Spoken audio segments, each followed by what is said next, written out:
লক্ষ্মীপুরে একজন প্রার্থী, একই দলের একজন প্রার্থী নিজে টাকা পেমেন্ট করতেছে, এটার ভিডিও বের হয়ে গেছে। এরপরে বিভিন্ন জায়গায় আমাদের কাছে রিপোর্ট আছে যে আমরা বলতে পারি আপনাদের যে সৈয়দপুরের তো গেল, এটা চাঁপাই নবাবগঞ্জের শিবগঞ্জে টাকা বিতরণকালে হাতে নাতে একজন জামাতের নেতা আটক হয়েছে। সিরাজগঞ্জের কামারখন্দে ভোট কেনার সময় জনগণের হাতে জামাতের এক নেতা আটক, এবং সেখানে টাকার পরিমাণ প্রায় 63,000-এর মতো। একদম পকেট থেকে বের করতেছে লোকরা আর কি, যে গেছে মানে এমন লোকজনের কাছে যা বলেছে তার মধ্যে ভুল লোকের কাছে বলে ফেলছে বোধহয়। বরগুনা 2 পাথরঘাটা ইউনিয়নে টাকা এবং অস্ত্রসহ 2 জন আটক। নোয়াখালী গণিপুর 6 নম্বর ওয়ার্ডে টাকা এবং হ্যান্ড বেল্ট সহ আটক। ময়মনসিংহ 1, এটা হলো ধোবাউড়া উপজেলা, সেখানে সাবান, শ্যাম্পু, তারপরে এগুলো বিতরণের সময় এটা বেআইনি, এখন এই মুহূর্তে তো প্রচারণা বন্ধ, এগুলোর জন্য আটক হয়েছে।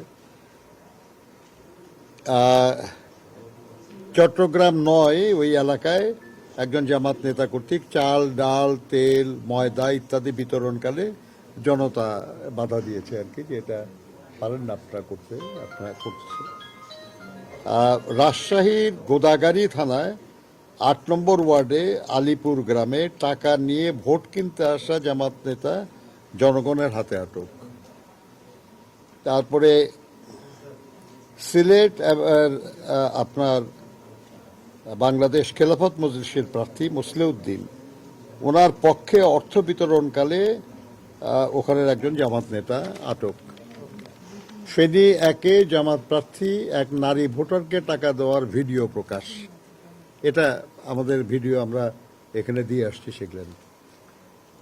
তারাকান্দা ময়মনসিংহের এখানে ভোটারদের টাকা দেওয়ার সময় জামাত নেতা জনতার হাতে আটক।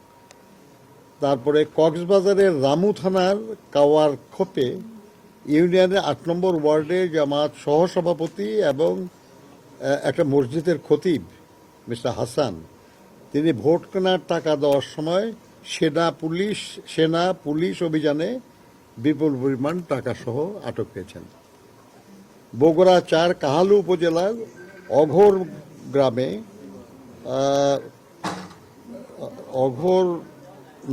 অঘরনাথ গ্রামে ভোট করার জন্য গেলে গ্রামবাসী তাকে প্রতিহত করে আটক করে।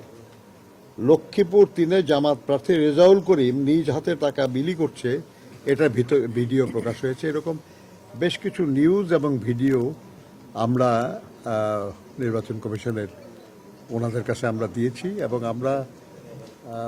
আমরা বলেছি যে আইন অনুযায়ী যার বিরুদ্ধে যে ব্যবস্থা নেওয়া দরকার আপনারা সেই ব্যবস্থা নেন, এবং আপনারা জনগণকে একটু আশ্বস্ত করেন যে এই বিষয়টা আপনারা পছন্দ করেন না, এবং আর কেউ যেন এইটা না করে, সেটা যে দলেরই হোক, যাতে না করে কেউ, সেই জন্য আপনারা একটা হুঁশিয়ারি বার্তা আপনাদের তরফ থেকে যাক।